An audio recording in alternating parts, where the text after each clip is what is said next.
Man, what's going on, you guys? Steph, man. I'm back with another video. This one's gonna be a part two because on the iPhone, video doesn't go all the way, right?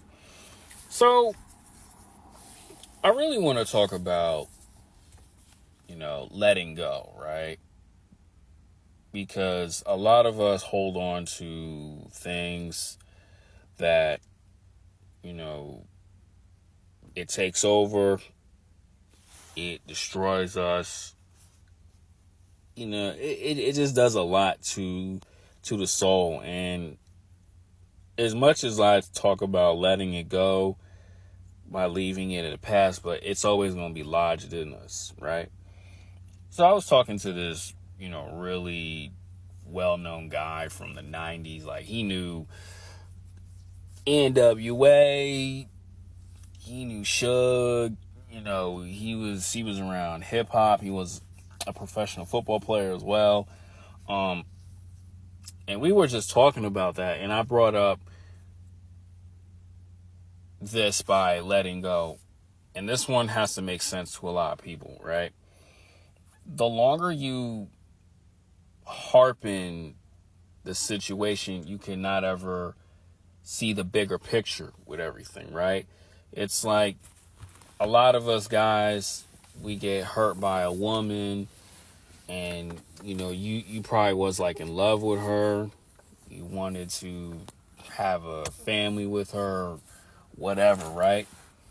But she cheat on you because, like I always say in videos, women always sabotage. And I always try to tell guys, always be aware that a woman will do you wrong, but that's just how it is, right? Or even a friend, you thought that was like your right hand. You would not ever think that would do you wrong, but he do you bogus by stabbing you in the back, taking money, messing with your girl. Family does the same thing. Family will screw you over for whatever personal greed.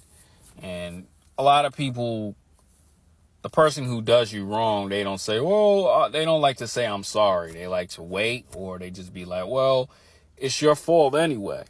But it bothers you and it lets you go. And that's what I kind of sensed with this guy, because he did a lot of great things, but I can tell certain things still messes with him. And it does that to everybody, especially too when you're a guy that's alone, right?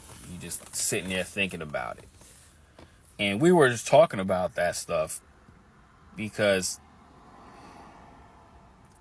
you don't really see, you can never, I like to say the N-word, you couldn't ever look at how blessed you are that you saw how this happened, and then you say to yourself, you know what, that happened, but I'm in a great space now. And I'm aware that this has happened to me, and I got to make those boundaries so that doesn't happen again. And it's hard to do that, man. It's hard to do that. I'm one of those people too. A lot of things happened to me in my life. A lot of people just did shady stuff and just screw me over,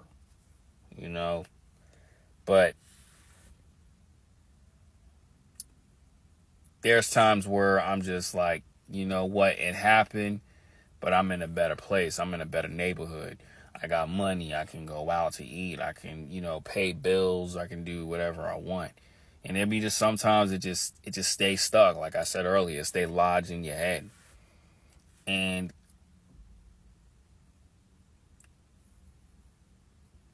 it's hard to do that is because you always have these questions in the back of your head. Why did I have to go through that? Why this person do me like this? Or like in this weird world, the more you do good towards people, a lot of people want to hurt you for whatever reason. This is just how a backwards world is. But like I tell guys all the time, it happens once. You have to be aware that it could happen to you again. But also, too, you have to be aware that you have to create those boundaries. That's just the ultimate key, creating those boundaries. So, next time you get into a situation with a woman or even with friends, soon as they act up, cannot let them slide again, because a lot of people just allow it to slide all the time, letting it slide. And when you let it slide, they're going to do something to hurt you again. And you just sitting there like, why would you do that to me? Because a lot of people just love to just sabotage and hurt people.